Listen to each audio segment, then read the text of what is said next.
Bem, pessoal, esse vídeo é para tirar uma dúvida que surgiu aqui junto ao canal de como proceder para fazer um efeito volumétrico na versão 2.83.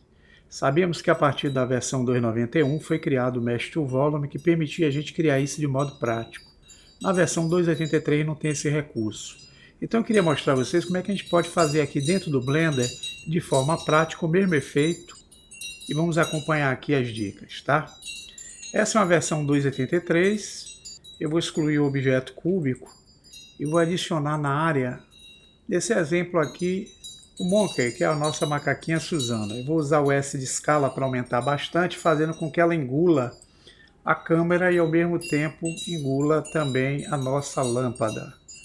Vou usar aqui o Ctrl 3, que é o Subdivision rápido, e vou aplicar esse Subdivision. Bem, está aqui o nosso objeto. Para poder funcionar o efeito que eu quero, eu vou dar o nome para esse objeto de volume. E nós vamos altear esse painel daqui de baixo. Vamos substituí-lo para o painel chamado Shader Editor. Vocês vão notar que o objeto ainda não tem um material, então para criar o material eu vou clicar em New. Ele já gera um material para mim aqui, que é o Principal BSDF, mas eu vou excluir esse material. Vou selecioná-lo, X, Delete, e o material que nós vamos usar para fazer o efeito é um node do tipo Shader Principal Volume. Vou deixá-lo aqui. Vou adicionar outro shader, que vai ser o Mix Shader. Vou colocá-lo entre o volume e a saída. E vou conectar o volume de saída do Principal Volume na entrada Shader primeira do Mix Shader e vou ligar o Shader no volume. Para a gente ver de que forma é que vai aparecer o material, nós vamos precisar usar uma vista aqui, pode ser Material Preview ou a vista em modo renderizado. Aqui vocês vão ver que está aparecendo uma espécie de uma névoa. Se eu usar o modo renderizado e selecionar a lâmpada, dando a essa lâmpada aqui a condição de lâmpadação, você vai ver que existe um brilho intenso. Eu vou diminuir aqui para 50, que é suficiente para o que eu quero, e continua a névoa. Esse efeito só vai ser interessante se a gente utilizar aqui o render no formato Cycles. Pronto, agora vocês vão ter esse volume selecionando o objeto. O que é que a gente pode fazer para criar o efeito?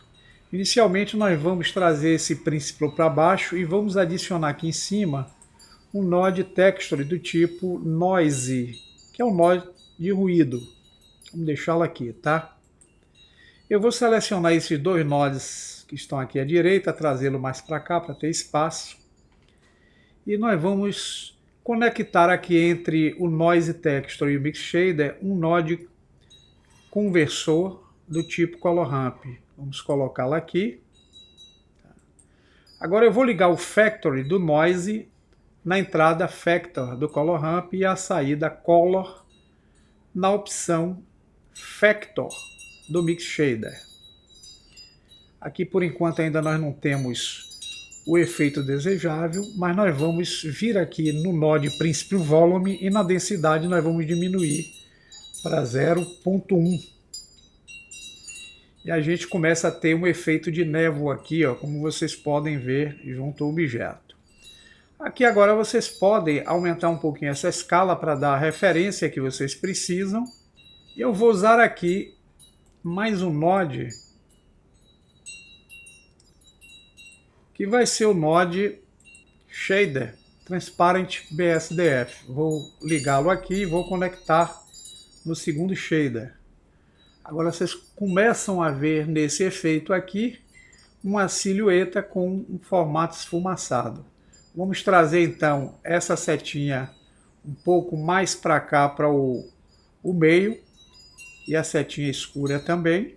E vocês começam a ter aqui, ó, o efeito de volume dentro do objeto que é a macaquinha Suzane. Isso pode ser aplicado em qualquer mesh usando o Render Cycles, tá, pessoal?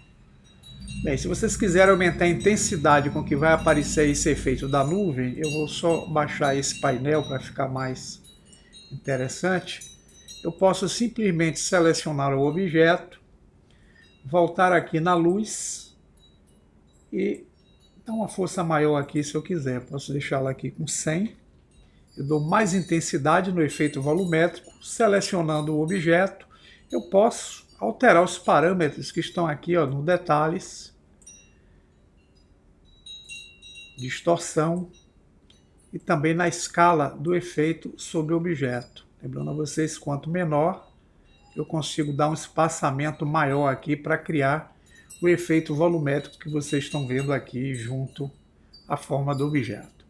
Fica então aí a ideia, bom proveito e até um próximo tutorial. Grande abraço.